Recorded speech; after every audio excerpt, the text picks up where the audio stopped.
Un petit sujet dont on ne parle jamais, enfin dont on ne parle jamais, si évidemment tout le monde en parle, tout le monde sait ce que c'est une mammographie. En plus, on se rappelle tous de ce sketch génial de Michel Bernier que j'adore. Mais c'est là que l'on voit que chaque expérience est unique. Enfin bon bref, je prends rendez-vous pour aller faire ma mammographie. J'ai 44 ans, je connais, j'en ai déjà fait une. On me met dans une cabine, je me déshabille, c'est-à-dire que je suis en jeans avec mes baskets et j'ai retiré le haut et mes bijoux. Bon, et j'attends. Donc j'étais sur mon espèce de petit tabouret en fer, torse nu, en train de checker Instagram. Qu'est-ce que vous voulez que je fasse? Je vous avoue que regarder Instagram en étant seins nus, c'est déjà quelque chose en soi. Et j'attends.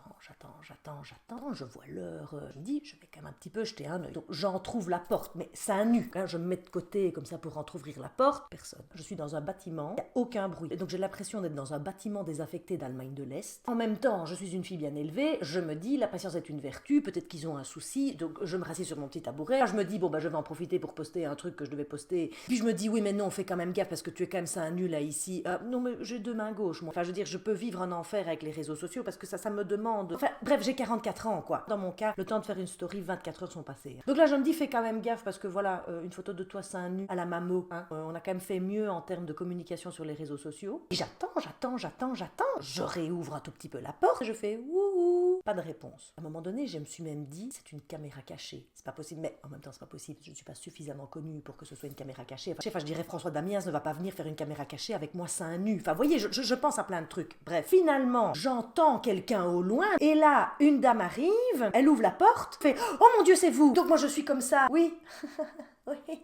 Et alors là, elle me dit oh, vous savez quoi? J'ai même votre livre ici dans mon bureau. Oh, est-ce que vous pouvez me le dédicacer? Je vais le chercher. Et moi, je suis comme ça, seins nus, en me disant oui, d'accord, mais enfin, je veux dire, moi, je veux bien dédicacer un livre, mais enfin, je vais pas dédicacer un livre seins nus. D'abord, pour la simple et première raison que si je dois dédicacer le livre, à un moment donné, il faut que je lâche mes seins qui sont nus entre mes mains. Et donc, je suis là comme ça, je lui dis écoutez, vous pouvez me donner le livre, c'est-à-dire que, enfin, vous pouvez pas déposer le livre, voilà, déposez-le sur le petit tabouret. Je vais essayer de trouver de quoi écrire et je vous fais la dédicace après. Elle me dit mais non mais on a le temps, il y a un petit souci avec la machine donc on a le temps, je vais vous chercher un bic. Elle avait envie de sa dédicace, qu'est-ce que vous voulez que je vous dise? Elle avait envie de sa dédicace, je comprends. Je me suis dit 2 secondes, si moi-même j'avais été devant, je ne sais pas moi, Patrick Bruel, seins nus, enfin torse nu je veux dire, tout à coup j'ai une image, non, enfin torse nu dans une cabine et que je pouvais lui faire dédicacer un petit ticket de concert, de toute façon, la probabilité que je vois Patrick Bruel seins nu devant moi est très mince, on est bien d'accord. Et le pire, c'est que ça continue après. Cette secrétaire m'accompagne jusqu'à la porte de la radiologue, je rentre chez la radiologue, là je suis avec mon masque, seins nu, mon pantalon. Là vous connaissez le principe, elle me dit de me mettre de profil, nanana, de mettre le sein, hop, on le dépose. Elle me dit, je vais le faire moi-même, je dis, allez-y. Et là, elle est en train de tirer sur mon sein, comme ça, pour essayer de le mettre sur la plaque. Vous voyez bien, parce qu'il faut abaisser la plaque.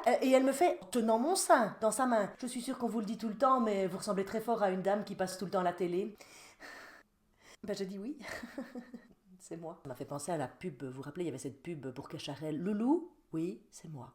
C'était vachement moins glamour. Et là, elle presse le truc et on n'imagine pas la taille que peut avoir son propre sein quand il est étalé comme ça, comme si on avait pris un rouleau à pâtisserie et qu'on avait étalé la pâte jusqu'au bout de la table. Pensez, mais que font celles avec les petites poitrines? Comment est-ce qu'elles parviennent à le tourner pour le mettre dans le truc? Enfin, ça doit faire mal. Enfin, tout ça pour vous dire, les filles, qu'il faut quand même faire sa mammographie au minimum tous les 2 ans. Moi, je vous raconte tout ça parce que c'est léger et c'est rigolo, mais j'ai de la chance. Je n'ai rien et je pense à toutes celles chez qui on a découvert quelque chose et qui s'apprêtent à arpenter un chemin qui est devant lequel je me prosterne. Et j'ai presque envie de dire que pour toutes ces femmes qui se battent contre un cancer, moi, je suis prête à me prosterner. Seins nus.